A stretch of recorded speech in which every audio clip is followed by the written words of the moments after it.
this time, the NJROTC, who are looking especially spiffy this morning, under the direction of, we always called him Admiral Philip Boone, will now have the presentation of our Armed Forces flags, and also featuring sound power and the Whisper Choir.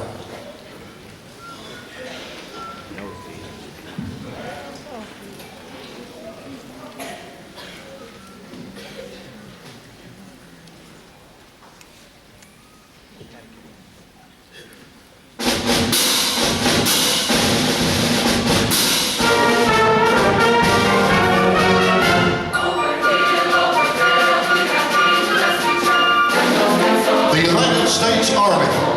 And if you are an Army veteran, would you please come and stand by your flag as it's posted?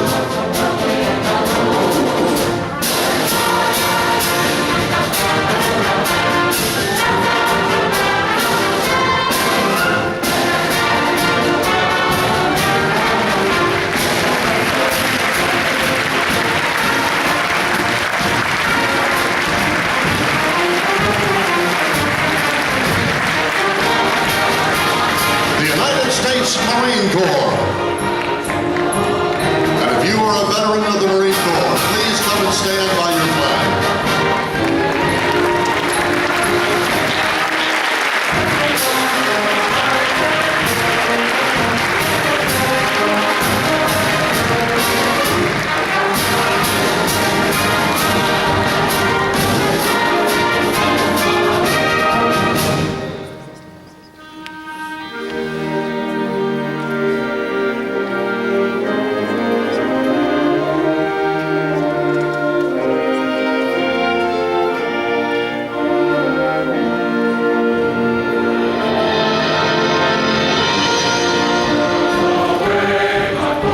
States Navy.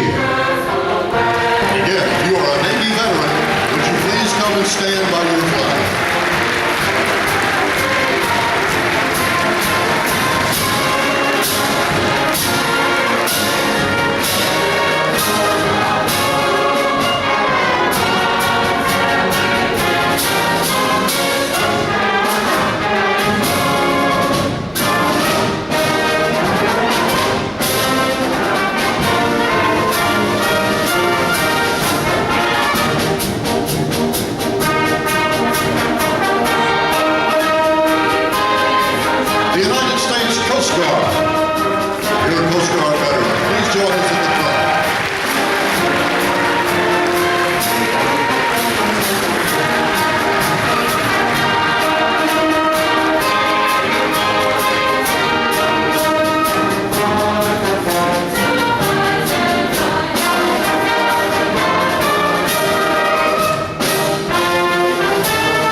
States Air Force. If you're an Air Force veteran, please come and join us at the front.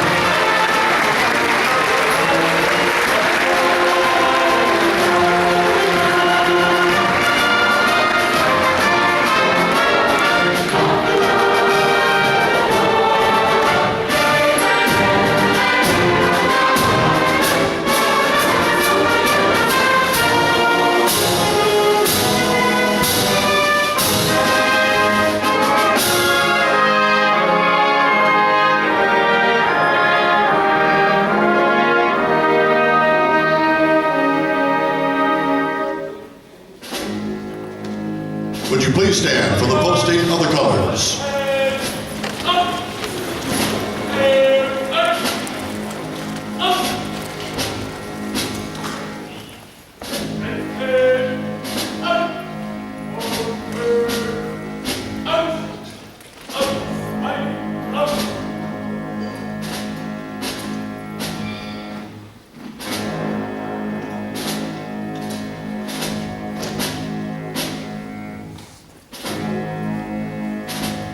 At this time, we will have the Pledge of Allegiance, led by Savannah Bond, Student Council Executive Board.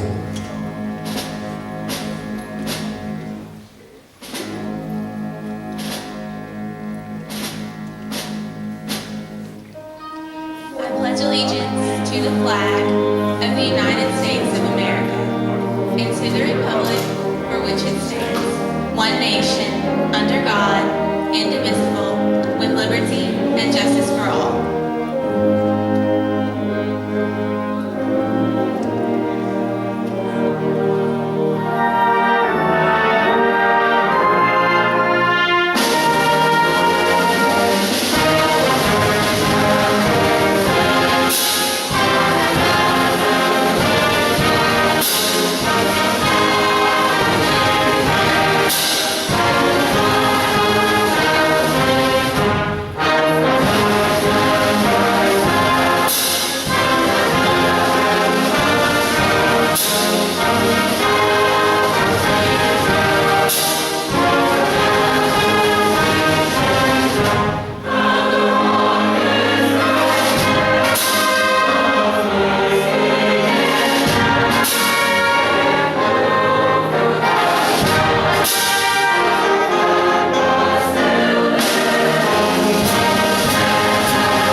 We certainly want to recognize Maestro Fred Turner and the Sound Power Band and the Westbrook Choir under the direction of Mr. Jimmy Johnson this morning for their fine contributions to this program.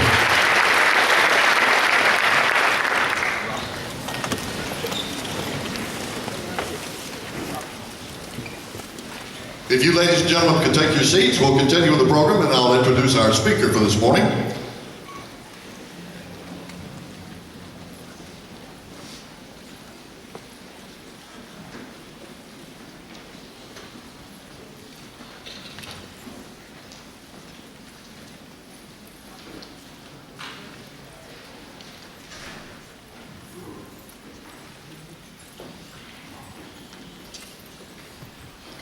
I am more than honored this morning to introduce a gentleman to speak to you concerning why we observe Veterans Day. He's a gentleman who every day of his life epitomizes what our nation stands for. He is the judge of the Criminal District Court of Jefferson County. He has graced my podium at Lamar University, and now he comes to you, and I know you will enjoy his talk, the Honorable Judge John Stevens. Judge?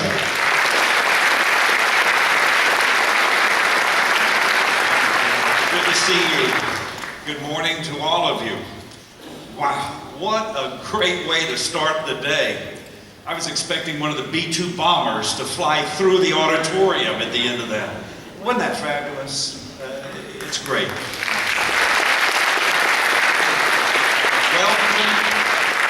Welcome all of you, and it is my great honor to be with so many wonderful friends here today to celebrate America and what it means to be a veteran. And good to see Mr. Turner, member of the Navy, and my father was in the Navy, and his kid brother was on the Nevada at Pearl Harbor, and his other brother fought the Korean War and was killed there. And all of us here in this building have been related, had one of our ancestors serve representing the United States. All of us. It's special because, as Abraham Lincoln said at Gettysburg in 1863, you can't take people's lives back who sacrificed for their country, because their last moments are thinking, is this worth it? Of course it is. You probably saw Saving Private Ryan. It was on, and one of the fabulous movies of all time, inspires all of us to feel emotionally about these special issues. We're going to do a little government teaching here today and a reminder of what is very special to all of us. Sometimes we get caught up in our daily grind and we forget where we come from. Life, liberty, and the pursuit of happiness. The independence. The Declaration of Independence sets forth those things. We believe that life's existence is cherished. And the quality of life by living with liberty is the premier way to live as advanced civilization. But our forefathers put in there the pursuit of happiness. They didn't say you're going to get guaranteed happiness. It's the pursuit of happiness because they recognize that life's existence has its trials and tribulations. The Constitution of the United States, something I live with every day. In the preamble, you kids have already learned this, you've memorized this. We, the people of the United States, in order to form a more perfect union, one, establish justice. Establish justice right out of the box. That's what I do every day. And those of you who are jurors, Mr. Poston, Ms. Fusilier, I have a ton of teachers from Westbrook who are constantly on jury duty because they help direct the direction that this community will head in by their decisions. They, by their decisions, establish justice, ensure domestic tranquility. We're peaceful, loving people. We believe that we don't like violence. And that's why it's in the American ideals. 5 ideals. Establish justice, ensure domestic tranquility. 3, provide a common defense. 3 of the 5 American ideals. Provide a common defense. 4, promote the general welfare. We believe in helping each other. This country is not good for any of us unless it is good for all of us. And finally, to secure the blessings of liberty for ourselves and our posterity. Our posterity, our future, our children. No other constitution on planet Earth, and there are about 140 of them, none talk about the future. We're altruistic people. We believe that the examples of what we do today are going to endure for future generations. That's why we have great schools. That's why we believe in education, because we believe that the future is in what we do today. But those are the 5 American ideals. There's nothing more about what our country is all about, but it's everything that our country is all about. Being fair, establish justice. Ensure domestic tranquility, live in peace. Provide a common defense. We stand up with courage when those rights are threatened. Promote the general welfare. We believe in helping each other. And we believe in securing the blessings of liberty, not only for ourselves, but the future. And that's it. The 5 American ideals: fairness, peace, courage, helping each other, thinking of the future. In 1863, next week, by the way, there will be an anniversary of what happened in Gettysburg. Has anybody been to Gettysburg? What a fabulous place. 3-day battle that was fought there ended on July 4th of all dates. 1863, beautiful place, just north of Washington, D.C.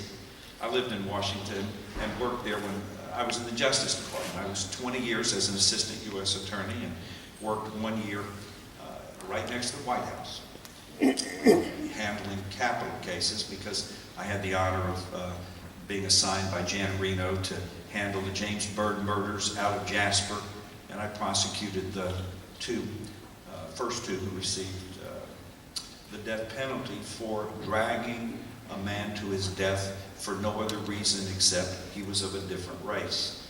That's what Mr. Turner sacrificed and others sacrificed to prevent. Courage to stand up when those ideals of America are threatened outside and within. But Gettysburg, a very special place. That was the battle of the high water mark. The Confederacy never went more north than that point of the war. And thereafter, it was a retreat, and the Union was saved.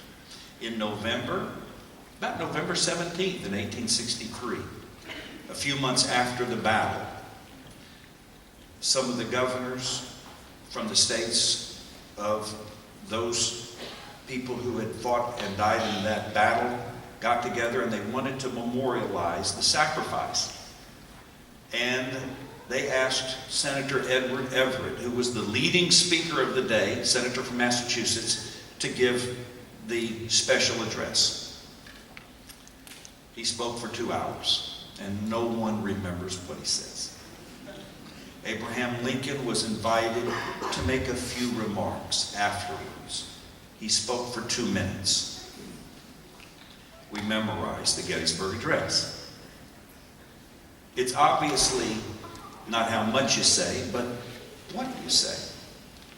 In fact, Adriana Tapman, when she gave the invocation, did you hear what she said? Freedom is not free.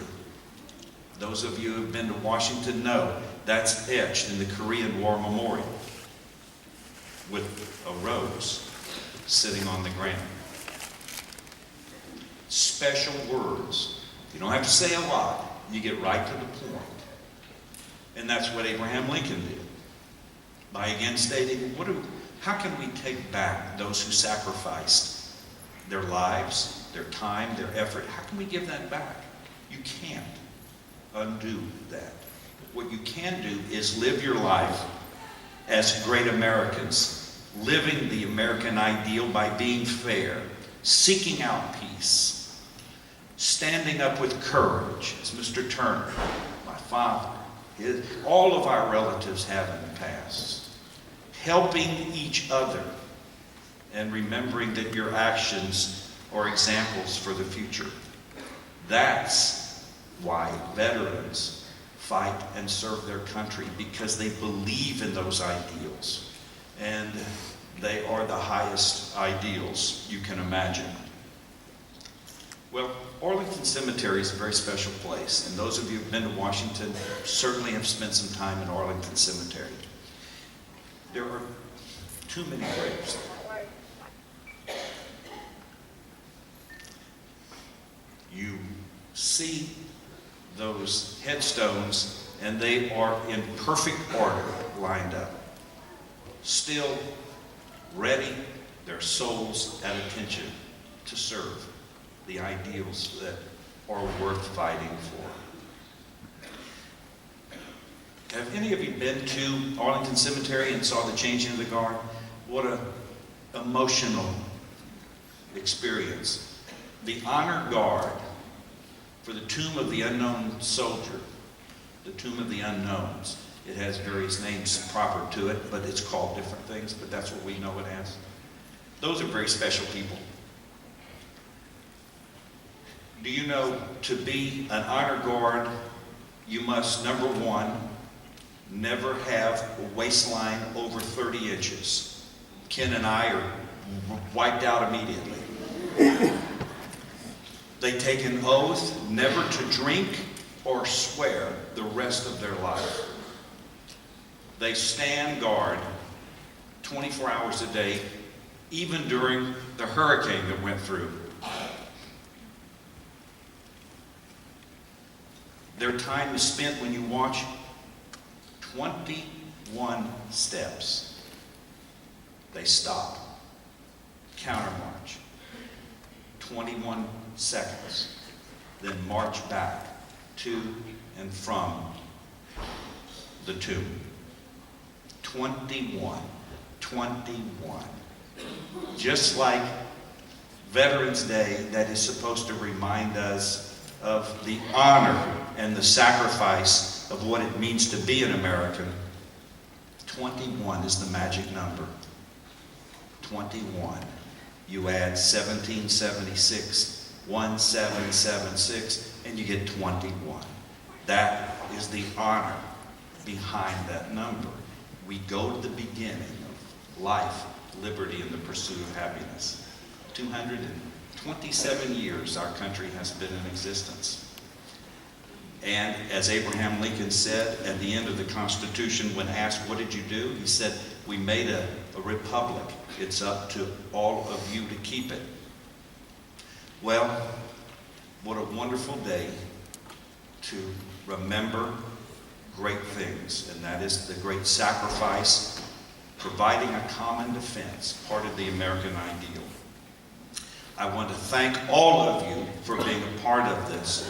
Most importantly, carrying on the spirit of those who provide the common defense, like Mr. Turner and the others who have sacrificed, and those who will sacrifice, because America is worth sacrificing for.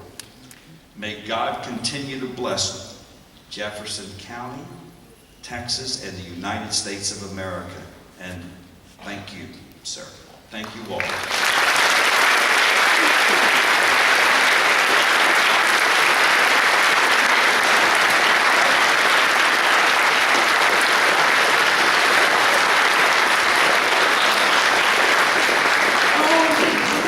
I want to thank the Academy for this wonderful. Thank you. It's always an honor to be here at Westbrook because what I see in all of your eyes is the thrill of learning, the belief that you are going to be a very important part of this great nation that we call America. And I want to thank the administration, the teachers, the students, and the parents who make this such a very special institution. Because without education, there is not freedom. Thank you again.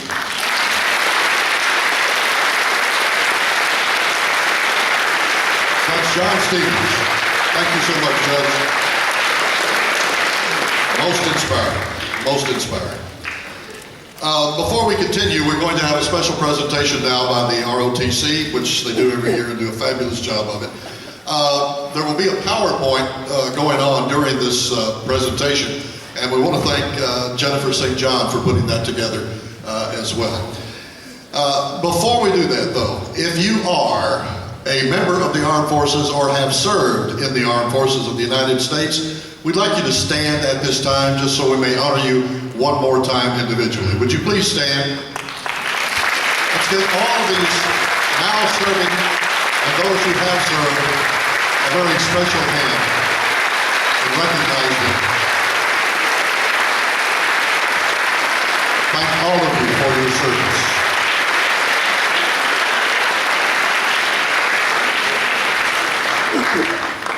Please be seated, and we'll continue now with the program.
will conclude today's program with the singing of "Because of the Brave" by the Westbrook Choir under the direction of Mr. Jimmy Robertson, excuse me.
Special thanks today to the Westbrook Choir under the direction of Jimmy Robertson, Sound Power under the direction of Fred Turner, Jennifer St. John for that outstanding PowerPoint presentation, and of course the NJROTC under the direction of Ken Aiken and Philip Boone. We thank you very much for you veterans. We thank you for your service. God bless you, and God bless America. Thank you.